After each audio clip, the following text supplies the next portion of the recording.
Number 15. This question isn't hard to identify. It says its name right there in the stem, main point. It's a main point question. Main point questions ask you to select an answer that sums up the whole argument. The argument of the entire passage, not just things that were said in parts. The correct answer doesn't have to name every concept that came up, but it has to be broad enough that it could apply to all the concepts. If you're doing your job as you read the passage, you should have a prephrase for the answer that you're looking for already in your mind. That really should be the last thing you ask yourself before you start doing questions. What was the author's main point? Then you go to the question that asks that and get your correct answer.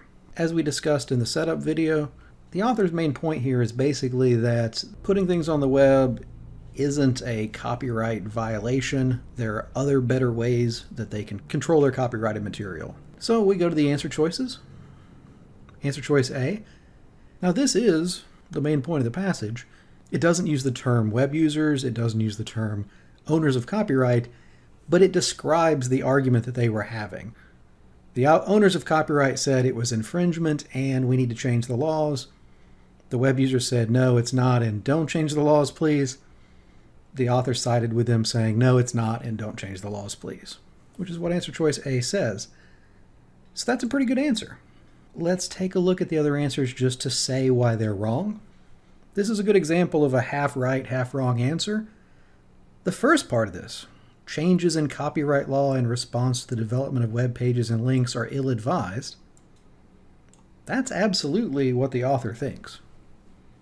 The problem is when you get to the second half, the author doesn't tie this to amplifying the free exchange of ideas. In fact, the author accepts that it's okay if copyright law reduces the free exchange a little bit. In the last paragraph, the author says such a solution would compromise the openness of the web somewhat, and that's the solution that the author actually likes.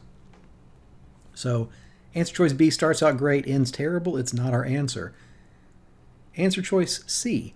This is also something that the author said, the part that we were just talking about in the passage. The problem is that's not the main point of the passage. That's just a detail that was mentioned in service of the main point. The main point was that the web users were right, the intellectual property holders were wrong. A lot of wrong answers for main point questions will be things that were said in the passage. They're just not broad enough to cover all of the content in the passage. So C is not our answer. Answer choice D. Well, this answer choice is wrong for two reasons. First, this passage isn't about electronic media in general, it's specifically about the internet. Electronic media is a broader term. That would include CDs, streaming, all sorts of stuff. Also, the author doesn't really try to solve it in terms of basic common sense principles, which isn't to say that the author is not making any sense, just that the author doesn't say, oh, this is all easily solved if you just think like it, just use your common sense.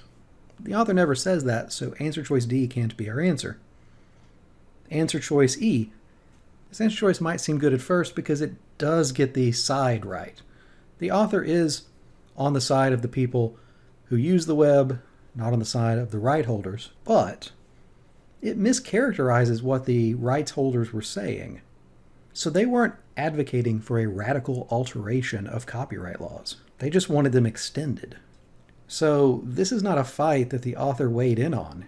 This was never brought up, so it can't be the main point of the passage.